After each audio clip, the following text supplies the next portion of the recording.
안녕하세요. 위로의 밤 신고입니다. 반갑습니다. 벌써 이 위로의 밤 콘텐츠가 두 번째 주를 맞이해서 두 번째로 읽고 있는 그런 시간인데, 저번에 또 두 번째로 설명드렸던 어쩌다 어른이라는 책을 두 번째로 읽어볼 거예요. 나만의 잉여름을 위한 1인용 에세이라고 되어 있는데, 이 작가는 기본적으로 약간 일본 쪽에 관심이 많은 분이다 보니까 일본 만화책을 굉장히 많이 소개하는 그런 책입니다. 그래서 일본 만화책을 좀 좋아하시는 분들, 그리고 일본 쪽을 좀 좋아하시는 분들은 어느 정도 흥미가 있으실 만한 그런 내용들이 더 많이 있고요. 그거 말고서라도 굉장히 뭐랄까, 자기의 이야기를 되게 재밌게 풀어냅니다. 예전부터 자기가 했던 경험들을 사람들이 공감할 수 있는 그런 어떤 한 분야나 경험과 같이 좀 접목시켜서 좀 재밌게 풀어내는 그런 작가이기 때문에 여러분들께서도 어, 좀 제가 읽는 걸 들으시다 보면 조금 피식하실 때도 분명히 있으실 거라는 생각이 들어요. 뭐 어찌되었건 오늘도 이제 지나갔고, 토요일도 지나가고, 내일은 거의 대부분 분들이 아마 쉬시지 않을까요? 요즘에 재택근무를 또 많이 해서 그런 것도 있지만 재택근무를 못 하시는 분들도 분명히 많이 계실 거라는 생각이 듭니다. 아무쪼록 뭐 모든 것들이 잘 지나가기를 바라고요. 이것 또한 어쨌든 모두 지나갈 거라고 생각을 합니다. 지금 겪고 계시는 모든 것들도 어찌되었건 다 지나갈 겁니다. 간단하게 예를 들어보면 우리가 한 10년 전 아니면 중학생, 초등학생 때 고민했던 것들은 지금 생각해보면 아무것도 아닌 것들이죠.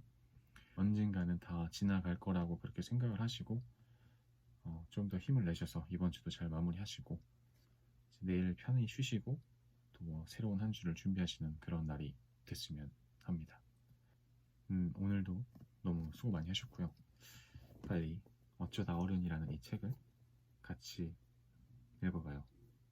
읽어보겠습니다. 수고하셨습니다. 포기할 수 있다면 그건 꿈이 아니지. 19살 때 혼자 춘천을 간 적이 있다. 김현철의 노래 춘천 가는 기차를 들으며 훌쩍 춘천으로 떠나는 촌스러운 유행이 남아있던 시절이었다. 나름 고민은 있었다. 갓 입학한 대학교를 휴학하고 다시 입시를 치를 것인가 말 것인가. 좀 더 평판 좋은, 실은 입학 수능 성적이 높은 학교를 향한 나의 열망은 성취욕인가 아니면 그럴듯한 포장지를 갈구하는 허세인가. 과연 이 도전이 좋은 결과를 낼 수 있을까? 망하면 어떡하지? 마음이 복잡한 날이었다. 청량리역에서 기차를 타고 춘천역에서 내려 뭘 했었는지 기억이 잘 나지 않는다. 닭갈비를 먹었던 것도 같고, 다만 지금까지 또렷하게 남은 것은 집으로 돌아오는 길 인천행 1호선 전철역 플랫폼에 발을 내리는 순간 신기하게 개운해졌던 마음. 에라 모르겠다. 춘천까지 갔다 왔는데도 포기가 안 되는구나. 허세면 어떠한가. 실패하면 또 어떤가. 일단 해보지 뭐. 그것은 꿈이라기보단 꿈으로 조금 더 가까이 가기 위한 작은 도전일 뿐이었지만, 암튼 부모님께 재수를 선언하고 바로 다음날 집 근처 입시학원에 등록하는 내 인생의 유래를 찾아보기 힘든 순발력을 발휘했던 경험이다. 늦된 편이다. 또래들에 비해 대학 입학도 조금 늦었고 취업도 늦었고 아직도 어디로 가야 하나 헤매고 있는 걸 봐도 그렇다. 무언가를 결정할 때 망설임이 많고 시작도 해보기 전에 최악의 경우까지 상상하느라 엉거주춤하는 시간이 긴 건 내다버리고 싶은 성격 중 하나다. 반면 길고 긴 고민의 시간이 무색하게도 포기는 재빠른 이상한 성격이다. 연애도 일도 원했지만 내 것이 아니라 판단되면 일찌감치 항복을 선언했다. 어떤 일을 시작했는데 영 흥이 나질 않고 이게 아니었는데 하는 생각이 들면 쉽게 손을 놓았다. 끈기 혹은 의지가 부족한 것일 수도 있겠다. 우주형제라는 만화가 있다. 제목 그대로 우주비행사를 꿈꾸는 형제의 이야기다. 13살, 10살 소년이던 시절 신비한 비행물체를 발견하고 우주비행사가 되기로 결심한 형 무타와 동생 히비토. 시간은 흘러 2025년 28의 동생 히비토는 미 항공우주국 소속 우주비행사가 돼 최초로 달 표면을 밟는 일본인이 될 준비를 하고 있었다. 반면 형 무타는 꿈을 포기하고 자동차 회사에 입사했으나 상사와의 트러블로 회사에서 정리해고를 당한다. 31살의 백수다. 우주비행사의 세계를 다룬만 하지만 진짜 재미는 다른 데서 온다. 꿈으로 향하는 형제의 서로 다른 태도가 그것이다. 동생 히비토는 어릴 적부터 무조건 우주비행사가 되겠습니다. 라고 말하는 소년이었다. 반면 형 모타는 할 수 있다면 우주비행사가 되고 싶습니다. 라고 대답하는 자신감 없는, 좋게 말하면 현실감 있는 소년. 결국 모타는 19살 때쯤 우주비행사는 현실적으로 무리라는 생각에 조용히 꿈을 접는다. 이후 대학에 가고 좋은 회사에 취직했지만 망설임 없이 꿈을 향해 걸어가는 동생을 보며 자꾸만 움츠러든다. 그리고 실직자가 된 그에게 어릴 적 꿈을 이야기하며 다시 손을 내미는 동생 히비토. 그런데도 형이 머뭇거리자 동생은 말한다. 만약 깨끗하게 포기할 수 있다면 그런 건 꿈이 아니야. 그렇게 우주비행사의 길에 들어선 무타가 여러 우여곡절 끝에 꿈을 이룬다는 스토리는 많으니까 그러려니 해두자. 알다시피 포기할 수 없는 꿈을 향해 발을 내디뎠다고 해서 꼭 잘 되리란 보장은 없다. 실패할 가능성? 여태까지 망설인 걸 보면 꽤 높은 편 아니겠나. 하지만 누군가 어떻게 하면 좋을까 상담을 청해올 땐 군소리 없이 등을 떠미는 편이다. 일단 해보지 않으면 누구도 결과는 알 수 없으니까 포기가 빠른 아이였던 나 역시 인생의 몇몇 지점에선 잊은 척해도 사라지지 않는 소망들과 마주쳤고 고민 끝에 어느 순간 해보기로 결심했고 뛰어들었다가 쓴맛도 봤다.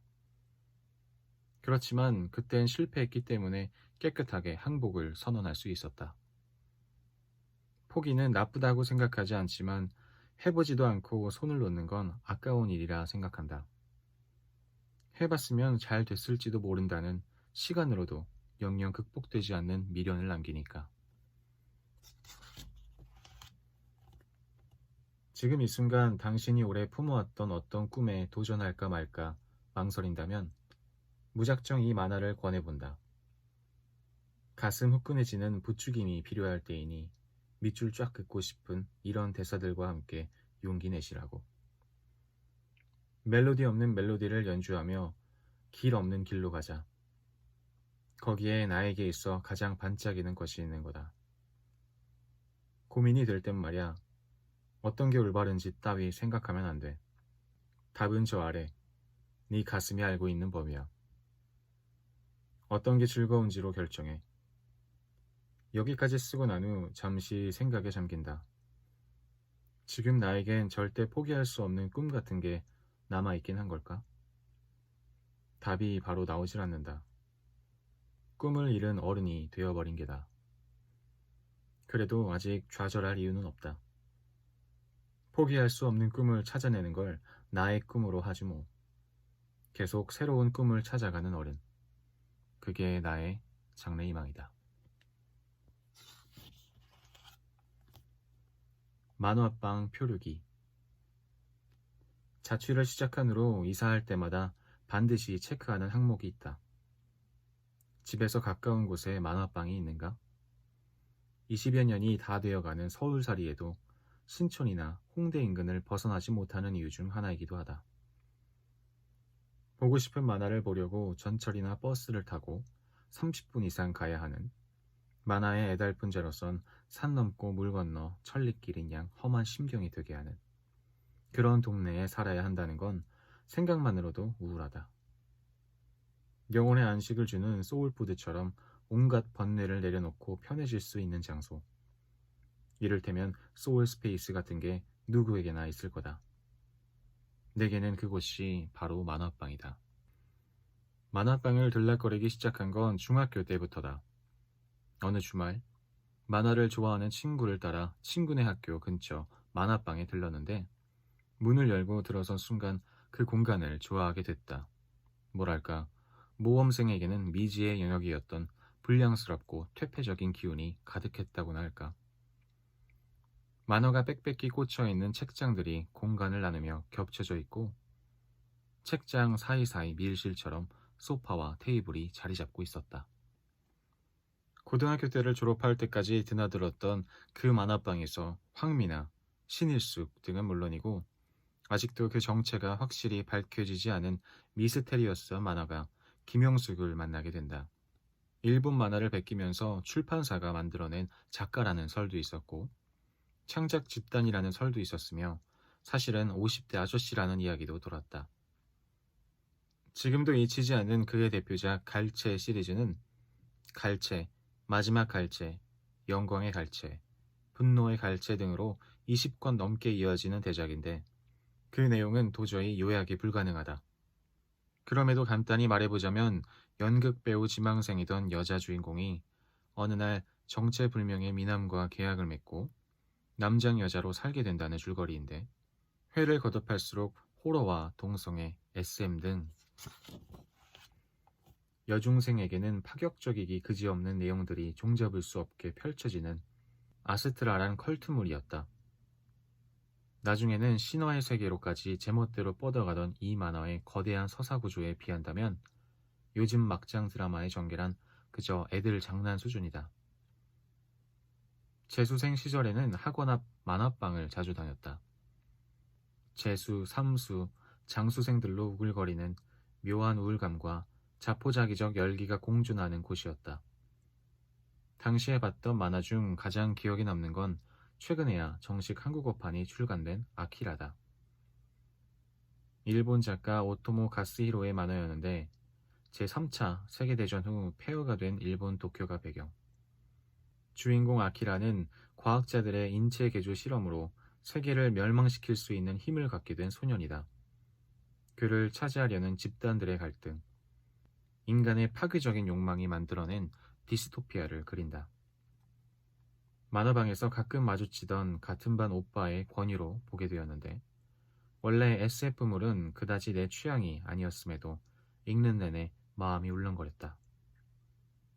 20살 인근의 열패감이 만화 속 인물들의 어두운 폭주와 만나 마음을 휘저었던 탓일까. 무엇보다 그림이 압도적이었다. 세밀화처럼 한 컷 한 컷 정교하게 그려진 도시의 풍경. 깨진 유리조각 하나까지 이토록 생생하게 그리려면 얼마나 오랜 시간 책상에 붙어 앉아 종이를 노려봐야 할까. 생각하다가 수험생 마인드로 복귀해 나도 이 만화가처럼 책상에 붙어 앉아 공부 좀 열심히 해야겠다 다짐했던 기억도 있고. 만화방은 기왕이면 너무 깔끔하지 않은 게 좋다. 대학 때 즐겨가던 신촌의 만화방은 은은한 화장실 냄새가 배어있는 곳이었다. 소파에는 라면 국물 자국이나 짜장 얼룩이 남아있었다. 뭘 해야 할지 도무지 모르겠던 신입생 시절의 공강 시간. 종종 그곳에서 끼니를 때우며 만화를 읽었다. 만화방에서는 다들 함께이면서 동시에 혼자였다.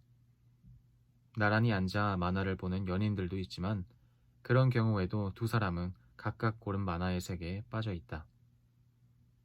누군가는 한쪽 구석에서 크크크 웃거나 훌쩍훌쩍 눈물을 삼키기도 한다. 코믹 만화에 지나치게 집착하던 나는 어디선가 웃음소리가 들리면 무슨 만화를 읽고 있는 거야. 궁금해서 도무지 견딜 수가 없는 상태가 됐다. 그렇게 옆자리를 컨닝해 읽은 만화가 오늘부터 우리는 이나중 탁구부, 키드갱 같은 만화였다. 정작 만화를 볼 때보다 오늘은 무슨 만화로 시간을 때울까 책장을 서성이며 만화를 고르는 동안의 설렘이 좋았던 것도 같다. 여기 이 공간에 내가 빠져들 수 있는 엄청나게 많은 세상이 있다. 바깥에 현실을 깔끔하게 잊고 몰입할 수 있는 흥미진진한 세계. 그렇게 만화에 빠져 있으면 시간이 정말 놀랄 만큼 빠르게 흘러갔다.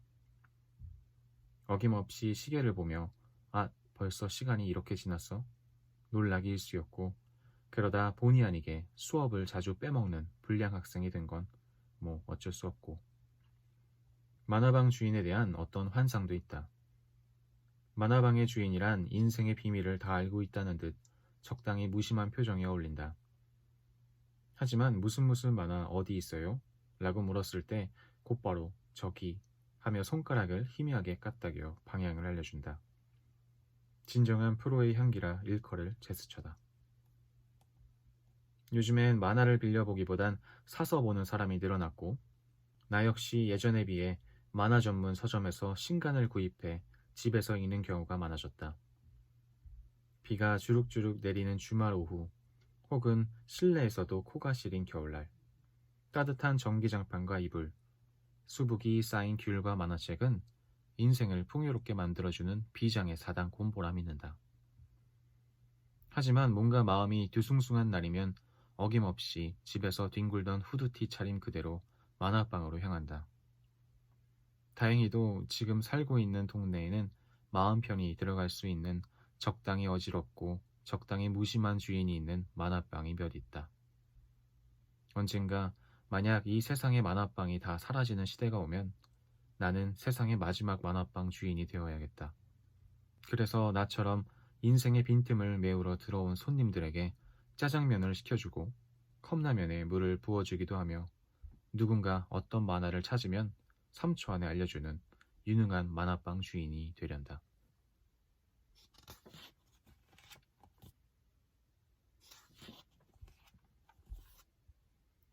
행복이 뭔가요? 처음엔 이 만화가 싫었다. 웃음과 눈물이 공존한다는데 웃을 수도 울 수도 없었기 때문이다. 가난한 부부의 일상을 담은 4컷짜리 에피소드가 이어지는 만화 자아게씨. 웃음 혹은 눈물의 중심엔 허구한 날 밥상을 뒤엎는 남편 이사오가 있다. 직업은 물론 없고 경마장이나 빠찡코를 들락거리며 술과 노름으로 허랑방탕 세월을 보내는 백수건달 남편. 특기는 욱하기. 밥이 맛없다고 맥주가 미지근하다고 밥상을 뒤엎고 마작을 하다 불리해지면 판을 뒤엎고 경찰의 태도가 마음에 안 든다며 경찰서 책상을 엎어버리는 남자다. 이러니 부인 유키에는 고단하다. 하루 종일 식당에서 일해 번 돈은 남편의 노름으로 다 날아간다. 집에서는 식사 준비부터 남편의 재떨이 대령까지 모두 그녀의 몫이다. 불행하다고 울고불고 해도 모자랄 판인데 그녀는 행복하다고 말한다.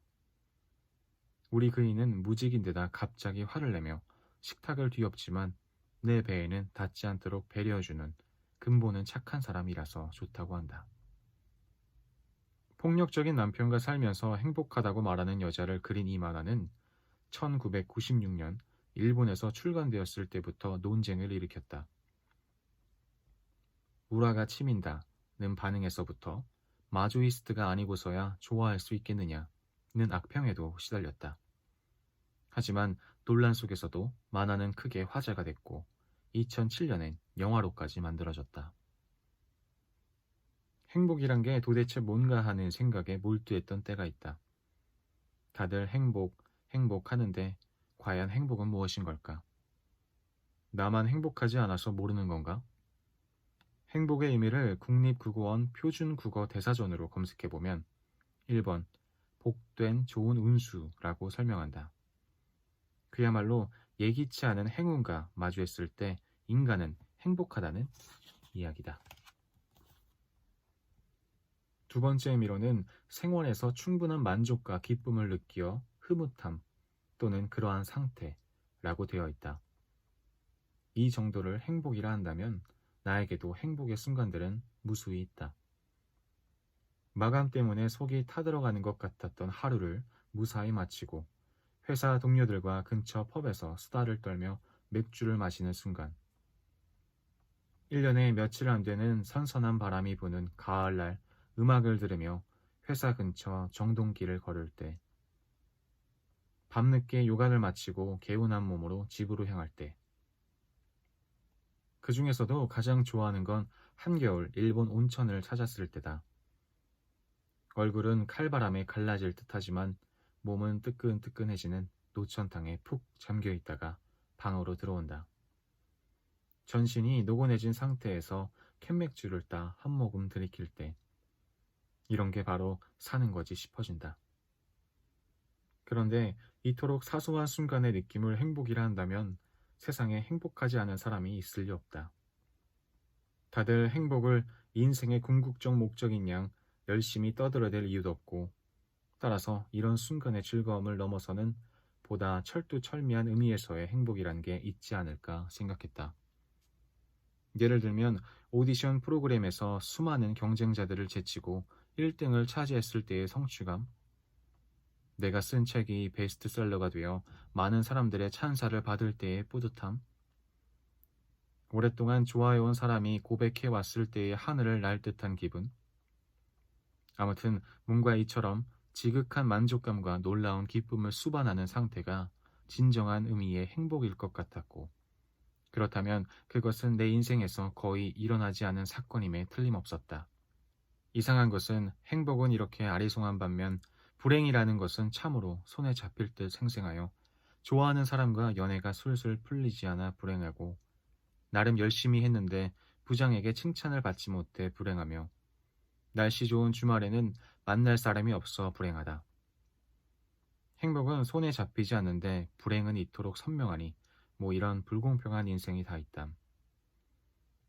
자학의 시는 한 여자의 일생을 통해 과연 행복이란 무엇인가를 깊이 있게 묻고 있는 작품이다.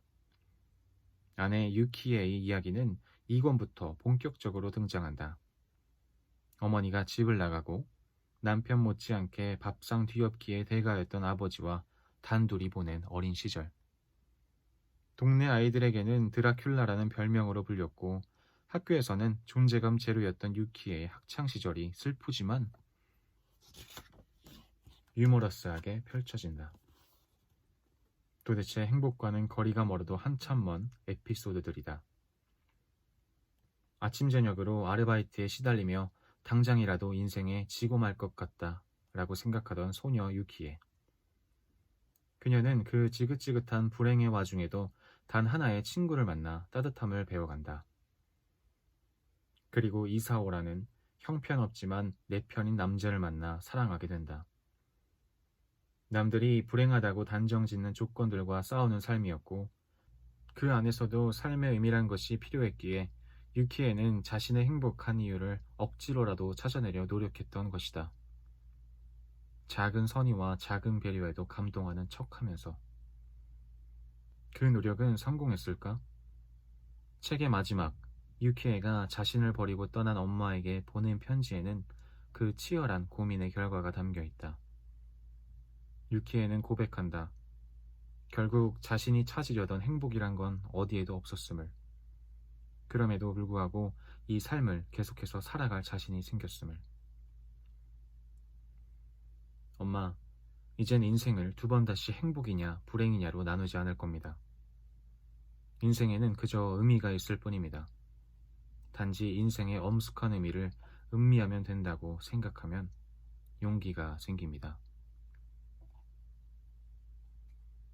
어쩌면 행복하지 않으면 안 된다는 강박, 행복하기 위해서 사는 것이라는 그 명확한 목적의식이 우리를 행복에서 멀어지게 하는 것은 아닐까. 행복의 의미를 찾아 헤매고 나는 과연 행복한가 따위의 질문을 던지는데 낭비할 시간이 인생엔 없다고. 그저 내가 발 딛고 서 있는 이 시간과 공간을 꿋꿋이 살아내는 것만이 인생의 유일한 의미라고 유키에는 말한다. 이쯤에서 슬슬 터져나올 볼멘 소리가 귓가에 쟁쟁 울리는 듯하다. 대체 무슨 소린지 모르겠다. 답답하다. 행복이면 행복이고 불행이면 불행이지 인생의 의미를 음미한다는 것은 또 뭐냐. 이렇게 짜증내실 분들을 위해 조심스럽게 한 가지 힌트를 더 드려보고자 한다. 좀 뜬금없긴 하지만 최근 읽은 책들 가운데 행복을 뇌과학과 진화생물학으로 분석한 행복의 기원에 나오는 내용인데 나름 공신력 있는 관점이니 참조바란다.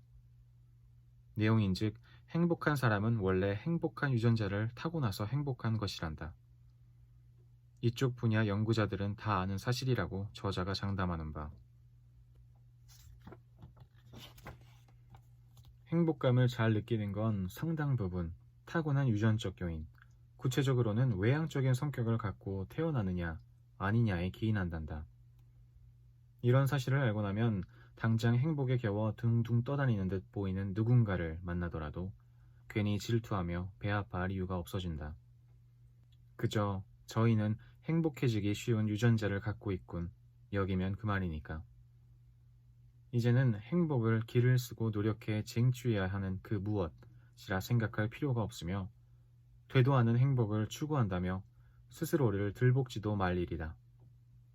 이게 다 유전자 때문이라니 마음이 참 홀가분하다.